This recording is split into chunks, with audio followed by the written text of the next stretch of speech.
하나님 말씀은 고린도후서 10장 4절에서 5절입니다.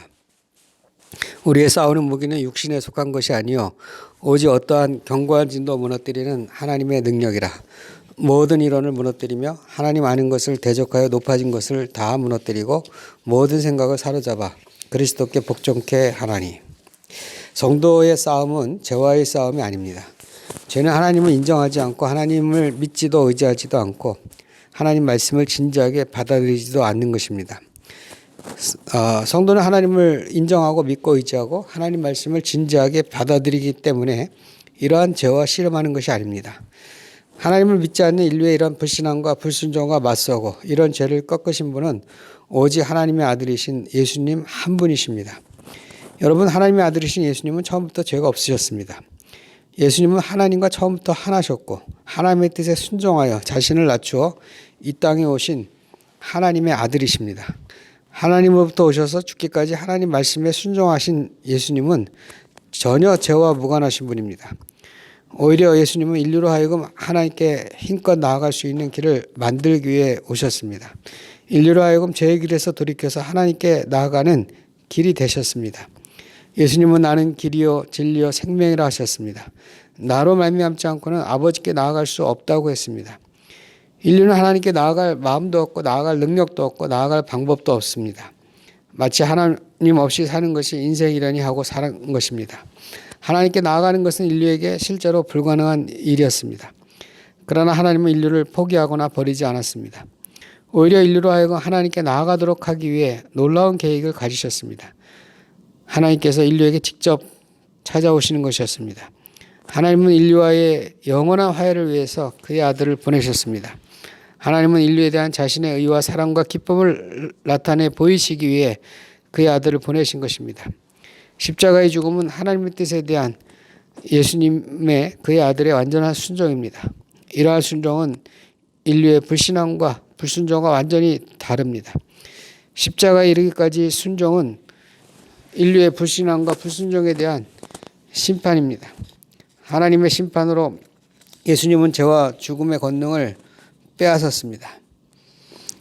대속과 부활은 아들을 통해 나타난 그러한 아들의 권능인 것입니다. 대속과 부활은 하나님께 나아가고 하나님과의 친밀한 관계를 가지게 하는 것입니다. 곧 죄를 없이 하는 것입니다. 아들은 하나님께 언제든 어디서든 기쁘게 나아갈 수 있게 하는 길이 되셨습니다. 영원히 아버지 나라에 거할 수 있는 길이 되셨습니다. 그러므로 성도는 더 이상 죄와 싸우지 않고 믿음으로 의에 순종하는 삶을 갖게 되는 것입니다. 오살드 챔버스 목사님은 성도의 싸움은 죄와의 싸움이 아니라 자연적인 삶을 영적인 삶으로 바꾸는 것이라고 했습니다. 하나님과 무관하게 살던 사람이 하나님과 친밀하고 바른 관계를 가지고 그 삶을 살기 시작하는 것입니다. 자연적인 삶이란 인간이 가진 자연적 본성으로 사는 것을 말합니다. 사람은 누구든지 행복하게 살고자 합니다. 자연적인 삶은 당연히 하나님이 주신 축복입니다. 일상에 먹는 것, 쉬는 것, 잠자는 것, 서로 교제하고 사랑하는 것, 하나님이 주신 귀하고 복된 자연적인 그러한 삶입니다. 그런데 이런 자연적인 삶에는 하나님을 예배하는 일이 빠져 있습니다. 여러분, 예배하는 일은 영적인 삶인 것입니다. 예배는 단순히 사람의 행복을 높이기 위해서 하는 일이 아닙니다. 예배는 하나님께 무릎을 꿇고 복종한다는 뜻입니다. 하나님의 절대적인 주권을 인정하는 것이 예배입니다. 오늘날 사람에게 무릎 꿇고 복종하는 일은 거의 굴정이요 부끄러운 일로 여깁니다. 그만큼 사람은 모두 똑같다, 평등하다는 의식을 가지기 때문입니다. 그러나 하나님 앞에 무릎 꿇고 복종하는 일은 전혀 다른 것입니다. 하나님은 피조물이 아닙니다. 하나님은 창조주이십니다. 하나님은 거룩하십니다. 하나님은 의로우십니다. 하나님은 마땅히 영광을 받으셔야 할 분이십니다. 더군다나 하나님은 우리 인류에게 독생자 아들을 내어주시는 일을 하셨습니다. 그러므로 인류가 하나님께 복종하는 일은 하나님께 대한 최고의 존경과 사랑을 표하는 것입니다. 인류는 이보다 더 높은 존경과 사랑을 표해야 한다면 그 어떤 일이라도 해야 할 것입니다.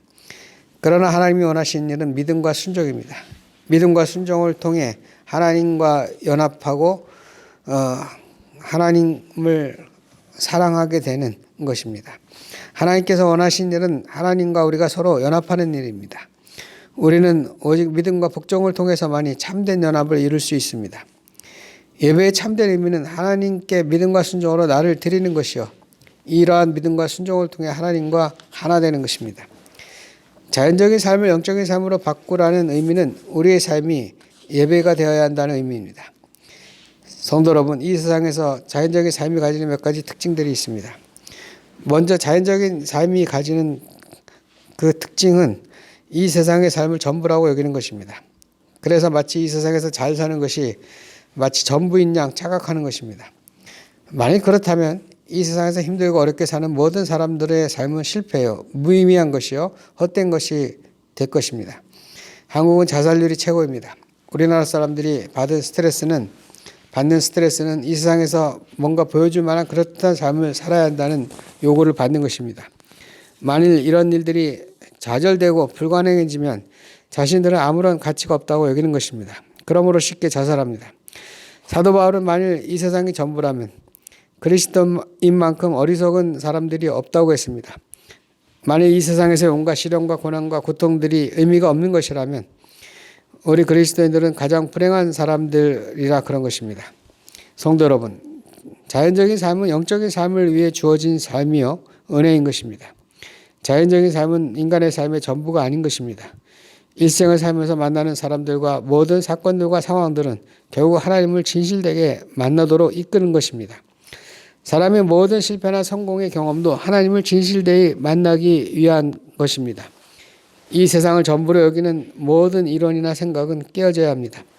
모든 자연적인 삶은 하나님의 참된 성과 의와 사랑과 진리와 빛을 만나게 하기 위해 주어진 은혜입니다. 인류의 고통과 불행과 슬픔도 빛을 만나기 위한 것입니다. 하나님의 능력은 이런 이론이나 지식이나 전통을 깨고 그리스도께 복종시킵니다. 자연적인 삶의 두 번째 특징은 자기 자신이 누구인지 모르는 것입니다. 사람이 자기를 위해 많은 것을 소유하거나 많은 힘을 가지게 되면 사람은 오히려 더 근시안적인 사람이 됩니다. 오히려 더 앞을 보지 못하는 맹인처럼 됩니다.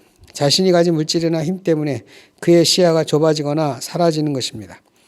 자기 존재를 잊어버리고 자기 자신을 모르게 되는 것입니다.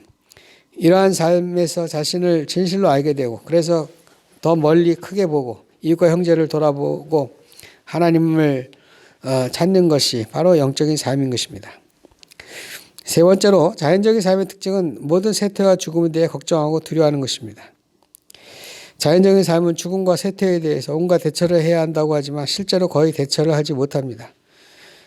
여러분, 영적인 삶은 이 세상에 대해서 죽는 훈련을 하는 것입니다. 그는 이 세상에 대해 가졌던 모든 정욕과 욕망, 이러한 것을 그의 믿음의 선택과 믿음의 순종을 통해서 그것을 죽게 하는 것입니다. 영적인 삶은 믿음과 순종의 삶의 선택을 통해서 오직 성삼위 하나님과의 은밀한 교제와 사랑의 나눔만을 가지게 되는 것입니다. 그리스도의 삶은 자연적인 삶이 영적인 삶으로 변화하는 것이라고 했습니다. 곧 눈에 보이는 세상보다 눈에 보이지 않는 하나님의 사랑과 하나님의 의의 통치가 실제적인 것이 되어지는 것입니다. 영적인 삶은 자연적인 삶에 종속되거나 굴복되지 않습니다.